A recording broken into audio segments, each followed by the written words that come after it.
Hey, I'm SJ and I am 14 weeks pregnant at the moment with baby number 3, which is really exciting. I'm already mum to 2 little boys who are 6 and 2. We always knew we wanted 3 kids. Me and my husband agreed that right when we met, I reckon.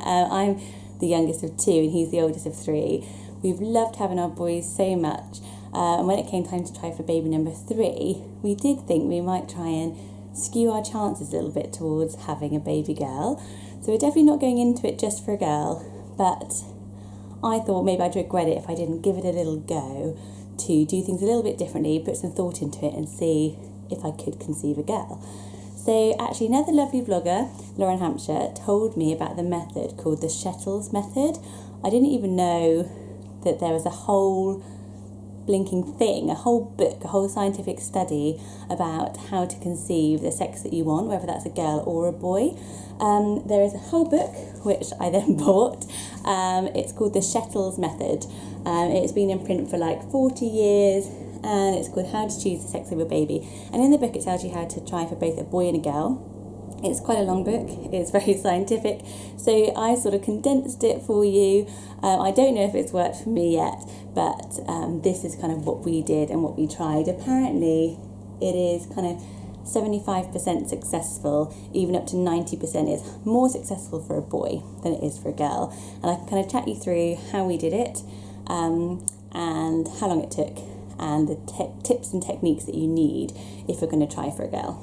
So we started trying in January, and the basic method for Shettles is, or the theory behind it is, scientifically proven that boy sperm is faster but dies quicker, and female sperm is slower but lives for longer. So the whole thing about the Shettles method is getting to know your own ovulation really well. So I should have done that earlier, because he does say to try to kind of know between sort of around like 6 cycles, so that's 6 months of really tracking your ovulation and your periods. And if like me, mine are just really irregular, especially since having 2 kids, I just kind of swannied into it, started to read the book when I was already quite impatient to get pregnant.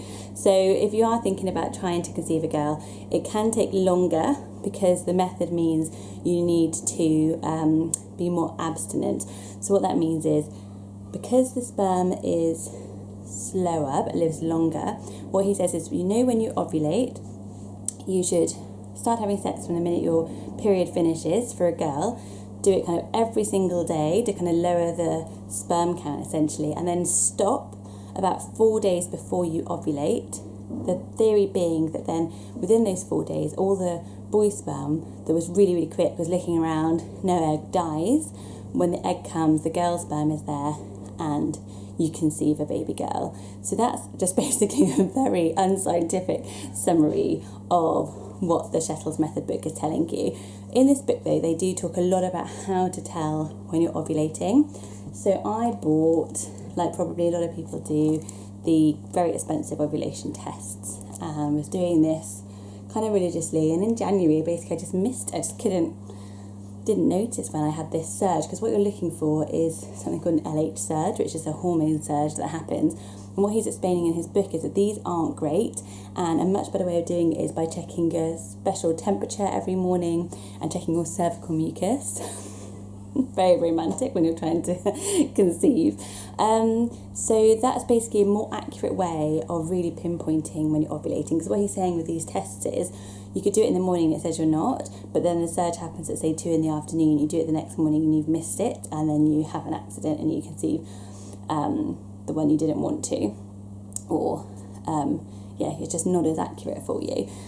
So that is one top tip, is to start early, like 6 months before you really want to start trying, to really get to know your cycle. And that's something I wish I had done, because we basically started in January, figured out kind of when I had my period and when I think I ovulated, because I know some girls say that you feel yourself ovulate. I don't, and I've got really mega long cycles and irregular. So he does say it's really difficult for people in my situation to conceive a girl, because it's just very hard to know. So those are the real bare bones theories. There's some other things. If you're going to have a boy, of course, you do the opposite, which is you really go for it when you're about to ovulate. He talks about no caffeine for women when they're trying to conceive a girl. No orgasms for women, because apparently it's kind of hostile to the female sperm. So yeah, and sex every day. So my husband was kind of quite happy about these options. So there are loads more bits and bobs, tips and information, but if you're mega serious, it can take a really long time. I was kind of like wanted to give it a shot, but I wasn't willing to kind of wait 2 years and spend a lot of time looking at my cervical mucus. So I kind of did the ovulation sticks, and I was really lucky. I got pregnant within 2 months of trying. So who knows? Fingers crossed. As I said, I'm 14 weeks now. In a couple of weeks, I'm going to do a kind of gender prediction vlog, and then I will be revealing whether or not the Shettles Method worked for me at my 20-week scan, which will be in August. But I'd love to know what you guys think. Do you think it's a bit odd to try to skew the sex of your baby? I kind of am a little bit kind of funny about it myself, but I think if it's something natural like this, then, you know, why not give it a try if you've got the opportunity to do that. Has anyone tried it?